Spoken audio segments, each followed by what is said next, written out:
रब्बिल आलमीन। अस्सलातु वस्सलामु अला अशरफिल अंबियाء वल मुरसलीन खातिमन नबिय्यीन अल मुसम्मा फिस समाए बिअहमद व फिल अर्ज़ीन बिअबिल क़ासिम मुहम्मद।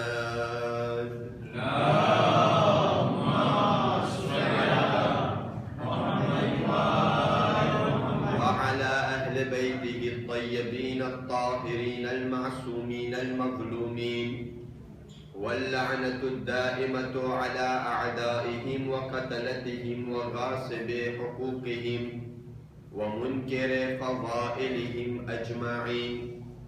أما بعد فقد قال عز شأنه بسم الله الرحمن الرحيم رب بما أنعمت علي فلن أكون ظهيرا للمجرمين.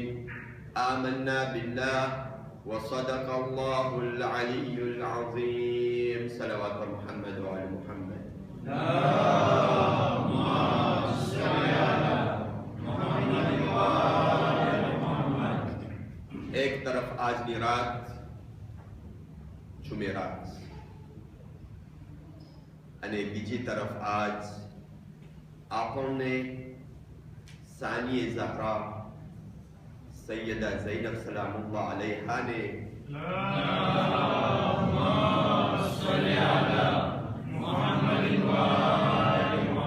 તેમની ઔલાદનો ઉર્સો આપણો છે. અઝાદારાને સૈયદુશ શુહદા એક એવી બીમારી इंसानની અંદર મોજૂદ છે કે અગર इंसान એને જલ્દી ટ્રીટ નથી કરતો, એનો ઈલાજ જલ્દી નથી તલાશ કરતો, તો એ બીમારી इंसानની આખિરતને બરબાદ કરી નાખે છે. इंसानને અહેસાસ નથી થતું કે મારી અંદર આ બીમારી છે, पर हकीकत में अहले बैत की नजर में एक ही बीमारी है कि जे इंसान ने हलाकत सुधी पहुंचाड़े छे. ए बीमारी नु नाम से मौला अमीरुल मोमिनीन ની नजर में जफाफुल दुमू એટલે કે આ આંખ હંમેશ માટે સુખી રહી.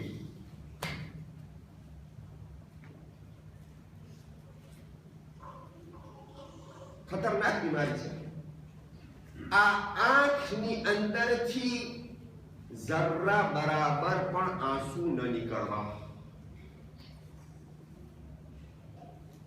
આપણને અહેસાસ નથી થતો, પણ અહેલે બેતની નજરમાં આનો કોઈ મૂળ છે, આ બીમારીનો કોઈ મૂળ છે, રસીન છે, જેના કારણે ઇન્સાન એ હદ સુધી પહોંચી ગયો છે કે એના આંખમાં આંસુ નથી આવતા.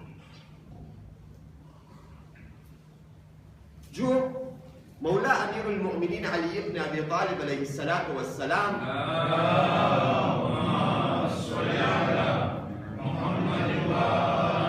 फरमाने से जफाफुद दुमू बेकसावतिल कल्ब وقساوة القلب من كثرة الذنوب وكثرة الذنوب من أكل الحرام وأكل الحرام من نسيان الموت ونسيان الموت من حب الدنيا وحب الدنيا رأس كل خطيئة. एक आंख सुखावानी बात मौला आलम भी हदीस पेश करे કહે છે આંખ સુકાઈ જાય છે, આંખમાંથી આંસુ નથી નીકળતા, એનો કારણ એ છે કે દિલ કટાઈ ગયો છે. દિલ રૂએ થઈ ગયું છે. જેવી રીતના લોડો રૂએ થઈ જાય ને, કાટ ચરી જાય. કે છે મિન કસાવતિલ કલ્બ, દિલ કટાઈ ગયો છે. वकसावतुल कल्ब मिन किसरति ज़ुनूब, ए माटे दिल कटाई जाय छे कारण के गुनाह वधी गया छे.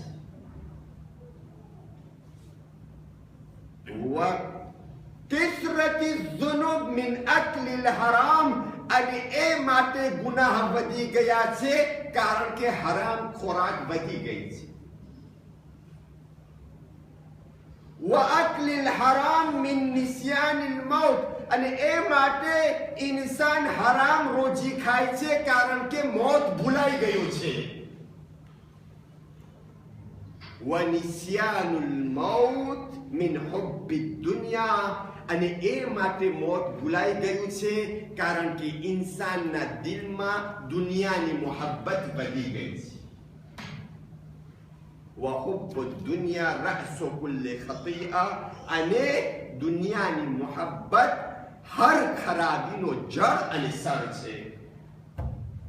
જો છો તમે, આપણે આનો ઈલાજ નથી કરતા છે, પણ ક્યાંથી ક્યાં વાત છે મૌલા અમીરુલ મુઅમિનીન. એક આંખ સુકાઈ જાવું છે.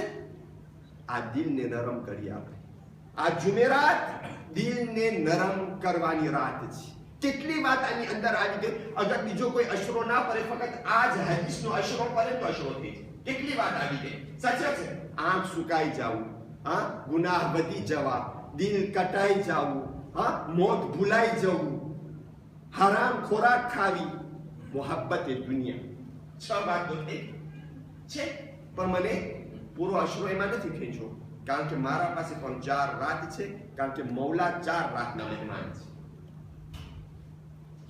આપણા હાથમાં છે મોમિનો કે આપણને આ 4 રાતના કેટલી વફાદારી પેશ કરવી છે.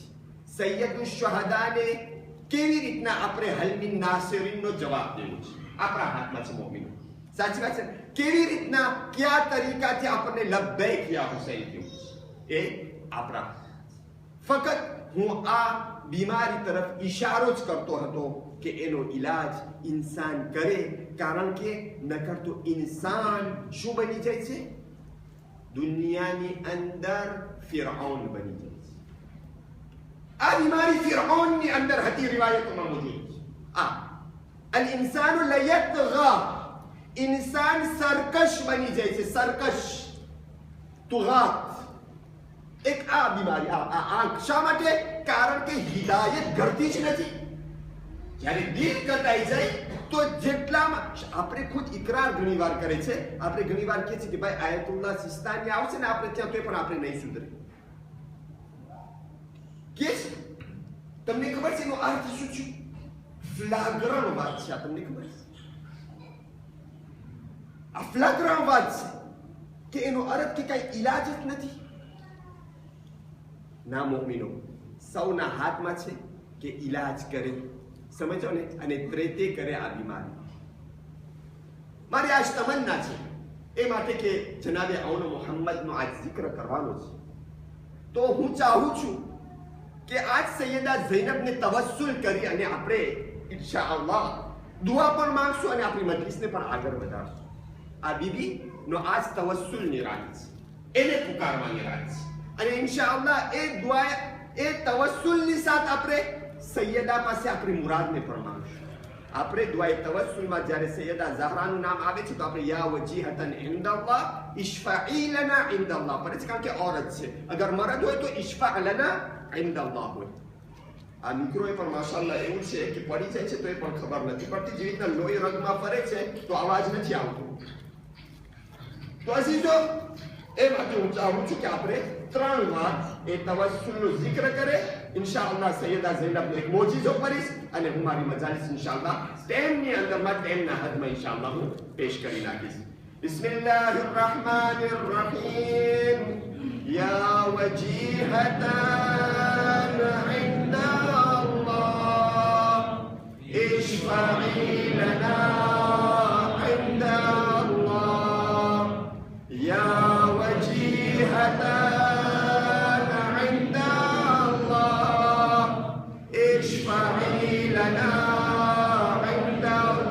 આપણે ના ભૂલીએ મારા ભાઈ, આપણા મરહુમી મરહુમીનને ન ભૂલે. બહુ મોહતાજ છે આપણા મરહુમીન. જુમેરાત એ હોય છે કે જ્યાં મરહુમીનની રૂહ આવે છે અને જોઈએ છે કે મારા કુટુંબ બીજાનો મને શું આપે છે. આપણે આપણા બીમારોને ન ભૂલીએ, આપણે આપણી રોજીને ન ભૂલીએ, આપણે આપણા એક જવાન ભાઈને ન ભૂલીએ જે ગિરફ્તાર છે. યા વજીહતન અલ્લાહ ઇશ્ફાઈ લના ઇન્દલ્લાહ.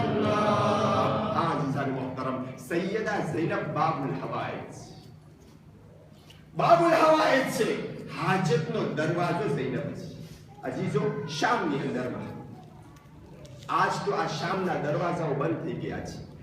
અમુક સમય પહેલા કેટલો આઝાદી હતી કે ઇન્સાન સૈયદા ઝૈનબની ઝિયારત માટે જાય. આજ આ વાતાવરણના લીધે સૈયદા ઝૈનબના હરમ સુધી પહોંચવું બહુ મુશ્કેલ થઈ ગયું છે. પરવરદિગાર જલ્દથી જલ્દ આ દરવાજા બધા માટે ખુલી જાય ઇન્શાઅલ્લાહ. દુશ્મન હલાક થઈ જાય ઇન્શાઅલ્લાહ. ભાઈ એક જમાનો હતો, અત્યારે તમે જે હરમ જો છો ને, બધા રોજાઓ જે તમે જો છો અહેલે બેતના, સૈયદા ઝૈનબના, પહેલા એ રોજા ના હતા, અટાણે બન્યા છે ને અમુક વર્ષ પહેલા તો એક સાદી કબ્ર હતી અને એના આસપાસમાં રણ હતો. કઈ ના છે, કબ્ર હતી એક વીરાન. એના આસપાસની અંદરમાં ઓલિવના ઝાડ ઉગતા હતા. શામની અંદરમાં ઓલિવ બહુ ઉગે, તમને ખબર છે, લિબાન, સિરીના અને પાલેસ્તીનની અંદર ઓલિવના ઝાડ ઉગે. સમજ્યા? મોમિનો દૂરથી આવતા હતા ને એ ઓલિવના ઝાડમાંથી ઓલિવ લેતા હતા, સૈયદા ઝૈનબની બરકતથી લઈ જતા હતા કે ઇન્શાઅલ્લાહ અલ્લાહ એનાથી શિફા આપે. અચ્છા, પછી જ્યારે હરમ બનાવવામાં આવ્યું ના, તો એ ઓલિવના ઝાડને કાપી નાખવામાં આવ્યું, કારણ કે હરમનું સહાન બનાવવું જોઈએ અને મોટું હરમ કરવું જોઈએ. આ જટાણે શું આદત છે મારા ભાઈઓ? લોક ઓલિવનો તેલ લઈ અને ઝરીએ અકદસે સૈયદા ઝૈનબમાં રાખે છે અને જે મોમિના બીમાર હોય છે કે બીજા કઈ ઈલાજ હોય છે તો એ લોકો સૈયદા ઝૈનબના નામથી એ તેલ આપે છે કે આને તમે ઇસ્તેમાલ કરો. આ આજ પણ શામની અંદરમાં આદત છે. સૈયદા ઝૈનબની બરકત છે. ભાઈઓ, શામની અંદર, સિરીની અંદર, દામાસની અંદર એક કુપલ રહેતો હતો. એક કુપલ રહેતો હતો. વર્ષો સુધી ઔલાદ નથી એના પાસે, વર્ષો સુધી. હવે શૌહર નાસિબી છે, એટલે કે સલાફિસ્ટ છે, વહાબી છે, અહેલે બેતને માનતો નથી, પણ ઘરવાળી જે છે એ શિયા છે, એ અહેલે બેતને ચાહવા વાળી છે, એ ઝૈનબને ચાહવા વાળી છે. અચ્છા, કરે કેમ? બધા તબીબ પાસે ગયા, બધા ડાક્ટરો પાસે ગયા, કોઈ ઈલાજ નથી.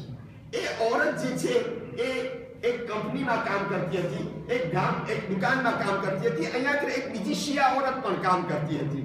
તો જ્યારે એક બીજી સહેલી હોય, દોસ્તાર હોય, તો એકબીજાને કહે કે ના કે મારો આ પ્રોબ્લેમ છે. એની દોસ્તારને કહે છે, ભલા મને બહુ પ્રોબ્લેમ છે. શું પ્રોબ્લેમ છે? આજ વર્ષો થયા, આજ 7-8 વર્ષ થઈ ગયા, અમારી શાદીને પણ ઔલાદ મને નથી થતી. તારા પાસે કઈ ઈલાજ છે? જો આ औरत કહે છે, તું દુનિયાના ઈલાજ તો બધા કરી કે ના કરી? કે છે હા, હું બધા કરી. ભાઈઓ, આપણામાં એક શું ભૂલ છે મારા ભાઈઓ? જ્યારે આપણે પરેશાન હોય છે ને, તો આપણે છેલ્લે અહેલે બેતને યાદ કરે છે, પહેલા ડાક્ટરોને આપણે યાદ કરે છે. હકીકતમાં પહેલા અહેલે બેતને યાદ કરો. એનો અર્થ નહીં કે ડાક્ટર પાસે ન જવું જોઈએ, પણ છેલ્લો આશરો અહેલે બેત ના હોવો ખપે, પહેલો આશરો અહેલે બેત હોવો ખપે. હા, કે છે ભાઈ ઈલાજ શું છે? કહે છે જો વર્ષો થયા, અમારા બાપ દાદા બધા આ હરમે સૈયદા ઝૈનબમાંથી એ જે તેલ હોય છે ઓલિવનો, એ લે છે. તું પણ લે ઓલિવના તેલને અને તું નિયત કર કે ભલા તું આ પીસ. ઓલિવનું તેલ પીવાય, સાચી વાત છે, અને એકદમ એનો ફાયદો છે સાયન્ટિફિકમાં પણ. તું એને પીજે અને તું નજર કરજે કે અલ્લાહ અગર જો તને ઝૈનબના બરકતથી ઔલાદ આપીને જો દીકરો હોય તો એનું નામ હુસૈન નાખજે.